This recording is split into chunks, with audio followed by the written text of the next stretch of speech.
네, 안녕하세요. 박현모입니다. 우리 한글날도 며칠 안 남고 그래서 오늘 세종대왕 얘기를 해보려고 합니다.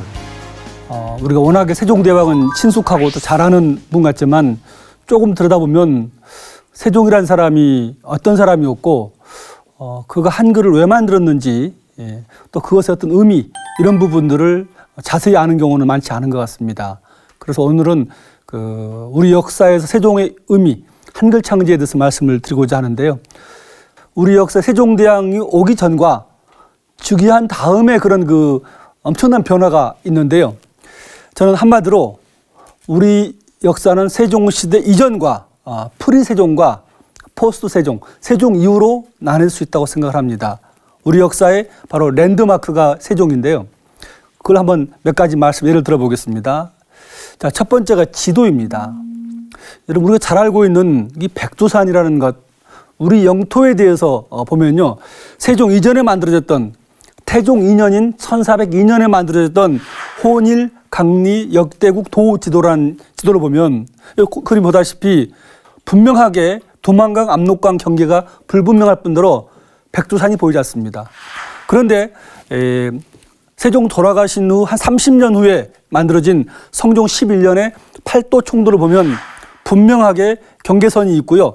특히 백두산이 위에 분명히 표시가 되어 있습니다.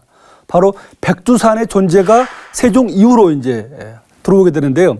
우리가 흔히 알고 있는 사군 육진이라는 것은 어떤 파랗게 되어 있는 원산만 이북부터 청천강 그 이북자고 사실은 우리 땅이라기보다는 여진족과 우리가 더불어 사는 곳이었습니다.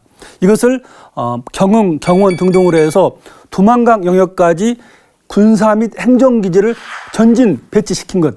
바로 그게 사군 육진 작업인데요. 그래서 파랗게 된 영토가 올라간 것이죠. 한마디로 우리가 딛고 서 있는 대한민국, 한국의 그 땅은 바로 세종 때 만들어졌고 그게 그 이후로 우리의 영토로 확정이 됐습니다. 재밌는 것은 세종께서 이제 북방 영토로 개척하면서 계속해서 백두산 서편, 즉 중국 쪽에 있는 빈 땅을 찾아라. 또는 주원장, 명나라 명태조 주원장이 경계선으로 삼아놓은 비석을 빨리 찾아라고 많은 사람을 파견합니다. 그래서 빨리 우리 영토 안으로 백두산을 끌어들이는, 말하자면 백두산 프로젝트라고 할 수 있는 것을 추진하게 됩니다. 실제로 그 결과 우리가 알고 있는 대동여 지도를 보면 이렇게 아주 지도치고는 백두산이 아주 신선한 머리처럼 그려져 있습니다. 세종 이후 문종 때부터 처음으로 백두산을 노래하는 시가 나오고요. 우리 역사 속에서 백두산이 우리 민족 정기의 상징으로 나타나게 됩니다. 바로 첫 번째 백두산이라든가 우리 영토로의 중요한 전환점이 세종시대를 거치면서 달라진 것이죠. 두 번째는 바로 우리 잘 알고 있는 한글입니다. 저는 이 유네스코에서 인정하고 있는 훈민정음 해례본 이 첫 페이지를 보면 바로 이런 것이죠. 국지어음이 이호 중국하야 이 여 문자와로 나란 말씀이 중국과 달라 이 문자로 서로 삼았디 아니할세라는 것인데, 여러분 보시기에 그 당시 대부분의 사람들이 이렇게 한자로 공부하고 한자로 쓰고 그랬죠, 지식인들이. 그런데 맨 왼쪽에 보면 바로 기억이라는 글자가 우뚝 서 있습니다. 아마 그 당시 지식인들이 보기에는 이거 엄청난 충격이었을 거예요. 온통 그 한자인데 이 한글의 표기 자체도 기억해 보면 다른 일반 한자처럼 삐침체가 아니고 바로 고딕체로 써 있습니다. 바로 이것은 굉장히 모던한 타이포 형태인데요. 어떤 분은 이것을 우리 그 개방형 창고의 그 디자인처럼 아주 인상적인 거라고 말합니다. 바로 이런 것을 그 당시 이 많은 반대파 지식인들한테 설득하고 그 이후부터 이제 바뀌는데 우리 그 한글 타이포에서 그 안상수체를 만든 그 파주 타이포 학교의 안상수 교수는 온통 한자가 지배하는 그 세계에서 종이 왼쪽 첫머리에 기억이 뚫고 나오는 힘은 참으로 경이롭게 하다라고 말했습니다. 한마디로 문자가 그 이후부터는 우리가 우리 말을 하고 우리 글자로 쓰고 하는 전혀 다른 세계로 접어든 것이죠. 자, 세 번째는 이제 이 비밀 코드인데요. 세종시대의 그 많은 과학기술 성과 이런 부분이 대체 과연 어떤 그 차이가 있었을까? 바꿔 말하자면 세종시대 과학기술의 성과가 다른 나라와 비교해서 전 세계적으로 비교할 때 과연 세계 몇 등이나 했을까? 이런 질문인데요. 비밀 코드로 보이는 이것은 C4, J0, K21, O19인데요. 제가 이제 일본에서 이 과학사 기술사 사전이라고 되어 있는 그 책을 보면서 상당히 충격이었습니다. 83년도에 이미 전 세계 과학기술의 성과를 어떤 분은 이렇게 표현합니다. 그 당시 노벨상이 있었다면 바로 세종 재위 기간인 1418년부터 1450년 32년을 비교할 때 서양이 바로 19건인데 아까 그 코드로 말하자면 C, 차이나가 4건이고 J, 일본이 0이고 K, 코리아가 21건이고 서양은 한중일을 제외한 유럽, 아랍, 인도를 다 합쳐서 이른바 아더스가 19개입니다. 여러분 잘 신뢰가 안 갈 것입니다. 믿기지 않을 겁니다. 왜냐하면 코리아, 조선 한 나라가 유럽, 아랍, 인도를 다 합친 것보다도 2개가 더 많다는 놀라운 사실입니다. 아마 우리나라 사람이 했으면 믿지도 않을 만큼의 놀라운 그 충격적인 사건인데요. 그 정도의 그 놀라운 성과, 이게 바로 세종시대에 이루어진 것입니다. 저는 이제 이런 그 과학기술과 농업 모든 걸 포함해서 세종시대 사람들의 백성들의 삶의 질이 어떠했나 하는 연구를 한 적이 있습니다. 2009년도에 논문을 발표했는데요. 세종시 사람들의 얼마만큼 오래 살았나, 양로, 이른바 노인을 공경하게 하기 위해서 세종은 어떤 정책을 폈나, 그 당시 토지 생산량은 우리가 배웠듯이 그전보다 한 50만 결 되던 것이 한 170만 결, 190만 결까지 최고 4배까지 증가했다는 것을 일찍이 배웠습니다. 그 당시 많은 사람들이 의녀제도, 통상 의사는 남자만 했었는데 여자 의사제도를 도입하게 되죠. 사실 그것이 나중에 대장금이라는 그런 그 여자 의사를 가져오기도 하는데 사람들의 기와집으로 도성을 재개량하고 은돌과 마루로 전국을 확산하고 아마 저는 그 가장 결정적인 것은 참 놀라운 것은 세종께서 여자 노비에게 출산 휴가를 주었고 뿐만 아니고 그 남편 노비에게도 30일간의 산간 휴가를 준 참 지금도 우리가 못 따라가는 복지 정책을 주어서 사람들이 정말로 잘 살 수 있는 그런 조건을 만든 것이 어찌 보면 세종시대 백성들이 정말로 참 그 높은 삶의 질을 누렸지 않나라고 생각을 합니다. 바로 그런 것 때문에 세종 돌아가신 지 130여 년 후에 율곡이는 이렇게 말합니다. 세종시대에 들어서 국가를 안정시켜서 후손에게 잘 살 수 있는 길을 세종께서 터놓았으며 우리나라 만년운의 기틀을 세종이 마련해 놓았다고 했습니다. 그야말로 세종 이전과 이후가 완전히 바뀐 새로운 시대를 접어들었음을 율곡 선생께서 얘기를 하고 있습니다. 자, 어떻습니까? 여러분도 좀 세종시대 이전과 이후가 좀 바뀐 것을 좀 공감하시겠습니까? 자, 그러면 정작 정말 중요한 것은 그 놀라운 성과를 과학기술, 먹는 문제, 또 문자, 영토까지 그 많은 업적을 거의 한 10명 정도의 임금이 다 해도 모자랄 정도의 더 넘칠 정도의 놀라운 성과를 세종은 어떻게 만들었을까 하는 부분이 오늘의 요점입니다. 저는 그걸 보기 위해 세종의 그 일생을 요즘에 연구를 하고 있습니다. 세종이 1397년 바로 서울의 지금 경복궁의 서쪽에 있는 어떤 통이동 인왕산 밑에서 태어나셔서 1450년 54세의 나이로 돌아가시기까지 세종의 일생을 쭉 두루 살펴보았더니 흥미로운 것은 세종이 태어나서 16살까지, 즉 청소년기 세종은 그야말로 상당히 봄 같은 3살 위에 있는 큰형 양녕대군과 1살 위에 있는 효령대군, 그리고 6살 밑에 여동생, 12살 연상의 누나, 큰 누나, 이렇게 형제, 자매 간에 아주 놀면서 즐겁게 시간을 보내는 시간이 세종의 봄 같은 시기입니다.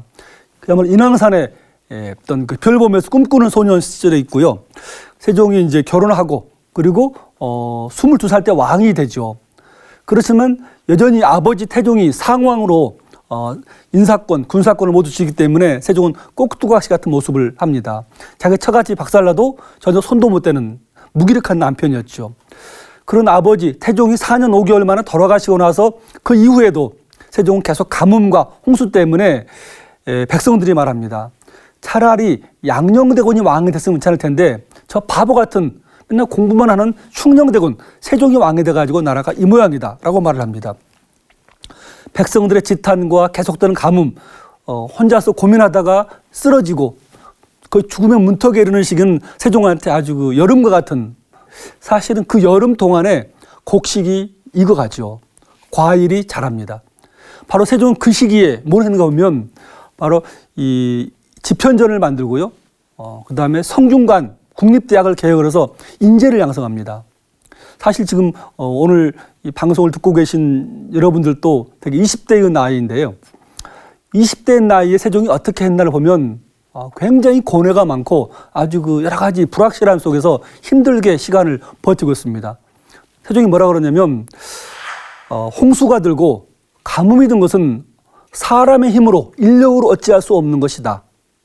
그렇지만 인재를 기르고 교육하고 준비하는 것은 사람의 힘으로 할 수 있는 것이다.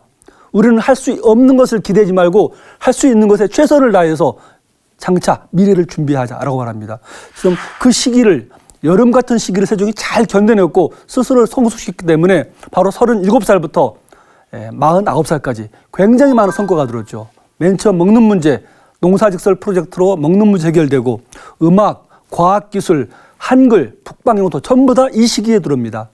다만 이 시기는 세종한테 건강이 이제 쇠약해져서 하나하나 몸이 이제 병들기 시작합니다. 거의 장립 수준까지 이를 정도까지 눈이 나빠지는데요. 바로 여름을 거쳐서 가을 동안에 많은 성과가 들어오지만 마치 찬바람이 부는 그런 가을 들판처럼 몸이 약해지는, 그러다가 이제 말년에는 아주 정말 몸이 더 쇠약해지고 쓸쓸한 모습을 지냅니다. 저는 이렇게 봄, 여름, 가을, 겨울로 세종을 보면서 지금 세종도 네 계절을 거치는 것처럼 자기 삶을 엮어왔다 생각을 합니다. 이 중에서 가장 세종한테 결정적으로 중요한 시기 언제였을까라고 생각해 보면 바로 그의 47살 때입니다. 세종 제위 25년째인데요. 그의 8월 달에 이런 얘기를 합니다. 실록을 보면 옛 사람들은 친구가 죽거나 눈이 어두우면 통곡한다고 하였다. 또한 갑자기 어느 날 눈이 멀어도, 눈이 안 보여도 통곡하고 싶은 것인데 내가 요즘 눈동자를 가려서 누가 들어오면 오는 것은 알겠으나 형체를 못 알아보겠다. 거의 장님 수준의, 지금 장님 거의 이 실명 직전까지 가는 모습을 보여줍니다. 저는 이 시기에 세종이 고민이 시작되죠. 이렇게 내가 지금 물리적으로 눈이 멀어도 통곡하고 싶은데 문맹이어서 글자를 몰라서 겪는 고통, 어려움, 이런 것을 백성이 얼마나 힘들 것인가, 내가 죽기 전에 뭘 할 것인가라는 고뇌를 합니다. 그러면서 바로 그때 세종이 하는 얘기가 업이란 말을 씁니다. 우리가 직업이라고 말합니다만 직장은 바뀌어가지만 자기가 하고 있는 업은 평생 가는 것이죠. 바로 세종 말을 보면 사위미성, 일을 현재 하고 있습니다. 그러나 아직 이루어지지 않은 것, 그 최종 목표를 일하는 것에 이루어가는 과정, 이것이 곧 업이라는 것입니다. 각자 자기 하는 일에서 꼭 달성해야 될 소명이 있는데 그것을 만들어가는 과정이 곧 업이라는 것입니다. 그렇게 볼 때 세종이 때 고민하면서 내가 꼭 이루어야 할 게 뭔가? 세종은 생생지락, 생업, 살기를 즐기는 나라 만들자라고 늘 8번이나 백성들한테 강조합니다. 요즘으로 말하자면 일터가 신바람 나는 나라. 그러려면 백성들이 억울한 일을 겪지 않아야겠다라고 말합니다. 그리고 내가 그런 생생지락 억울함 없는 나라를 위해서 뭘 할 것인가, 내가 잘하는 게 무엇인가를 봤을 때 세종은 취임이자 특기가 공부입니다. 바로 내가 잘하는 걸로 백성들을 신명나게 하는 나라 만들려면 바로 문자를 만들자. 그렇게 해서 만들어진 게 훈민정음입니다.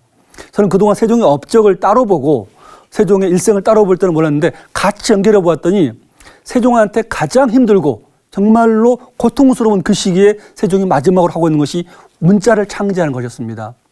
세종이 한글 반포하고 3년 만에 돌아가시죠. 만약 그 당시에 세종이 자신의 소명, 업을 생각하지 않고 그걸 눈 먼 상태에서 가셨더라면 우리가 오늘날 문자를 쓸 수가 없었을 것입니다. 마지막으로 오늘 제가 세종 훈민정음 창제하면서 겪었던 에피소드 하나를 소개하고 강의를 마무리하겠는데요. 세종이 한글 창제하기 딱 10년 전 일입니다.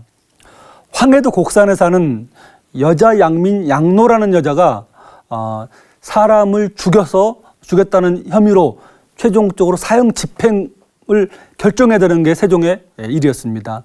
세종께서 그 536건의 사형 결정의 사안을 보시더니 이게 말이 되느냐, 어떻게 여자가 주문을 외워 사람을 죽인단 말이냐 라고 말합니다.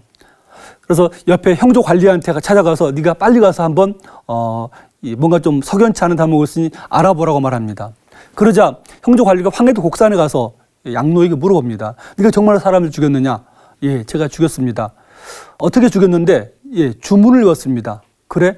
개를 한 마리 가져와서 주문을 외우게 합니다. 당연히 안 죽습니다. 닭을 또 한 마리 가져오게 합니다. 여전히 죽지 않아요. 왜 안 죽느냐? 그랬더니 제 감옥에 갇힌 지가 벌써 10년째 되다 보니까 너무 그동안 이 주문을 안 써서 효험이 떨어진 것 같습니다. 라고 말합니다. 그 형조 관리가 그대로 세종에 보고를 하는데 그 양노의 목소리가 매우 처연하였습니다. 매우 구슬펐습니다. 라고 말합니다. 세종께서 그 말을 듣고는 이번엔 옆에 승지를 보냅니다. 대통령 비서관이죠. 이 필시 곡절이 있는 것 같으니 네가 가서 알아보라. 라고 말합니다. 그래서 양노에게 또 갔더니 양노가 또 제가 죽였습니다. 왜 저를 죽이지 않고 계속해서 이렇게 조사만 하십니까? 제발 저를 빨리 죽여주십시오라고 말합니다. 이 승지가 가서 임금께서 너에게 곡절이 있음을 아시고 나를 보내셨다. 내가 승지가 아니냐. 있는 그대로 다 말해라. 라고 말했더니 양노가 갑자기 하늘을 보고 울부짖습니다. 저는 애당초 주문이란 것은 알지도 못하는 사람이었습니다. 그가 처음 나랑 밥을 먹다가 갑자기 죽었고 내가 관아에 신고했는데 관아에서 나를 의심하여서 계속 조사하고 때리고 해서 마지막에는 제 죄목에다가 주문으로 사람을 죽였다라고 해서 나에게 지장을 찍게 했는데 까막눈인 내가 알지 못해서 지장을 찍었고 그게 그 후부터는 계속해서 내가 주문으로 사람을 죽인 것이 기정사실에 대해서 지금 이렇게 올라간 것입니다.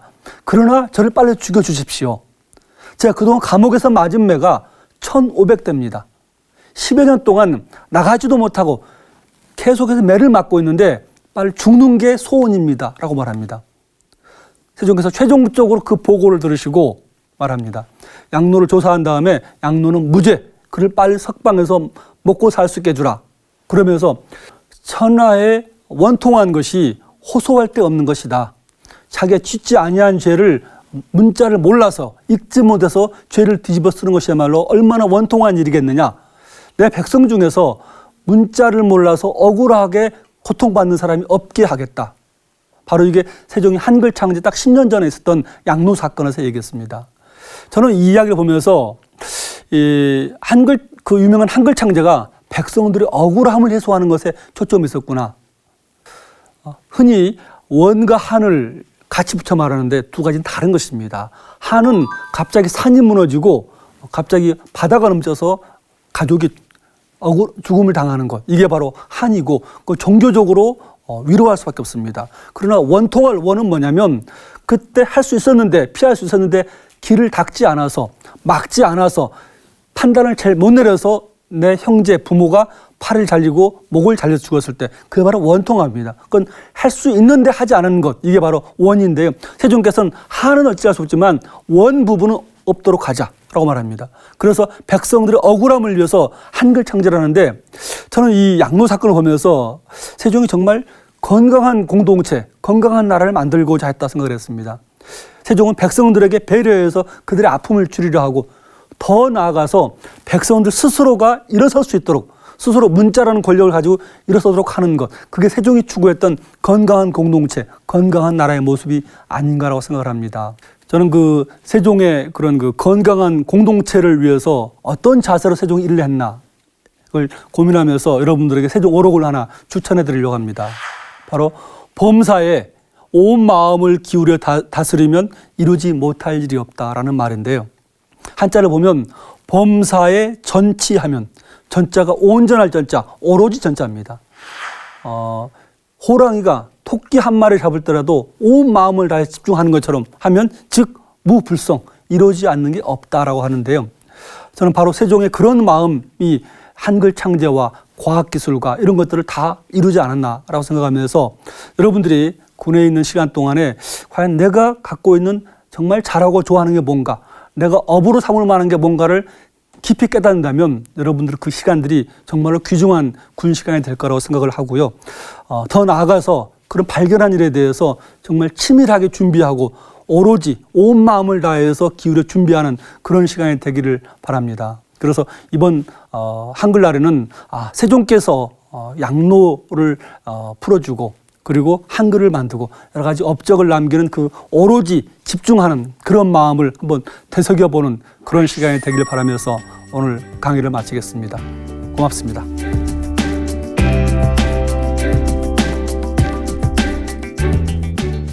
제4회 장병 강연대회 도전 나도 명강사에서 여러분을 강사로 모십니다. 응모 자격은 대한민국 국군 장병으로 간부는 제외합니다. 강의 주제는 나의 군복무 이야기로 원고 내용은 10분 내외입니다. 응모 기간은 9월 21일부터 10월 12일까지이며 우편 또는 이메일로 제출하시면 됩니다. 본선 진출자는 10월 16일 국방홍보원 홈페이지에 공지하며 진출자에 한해 개별 연락합니다. 자세한 사항은 국방홍보원 홈페이지를 참고하시길 바라며 장병 여러분의 많은 참여 바랍니다.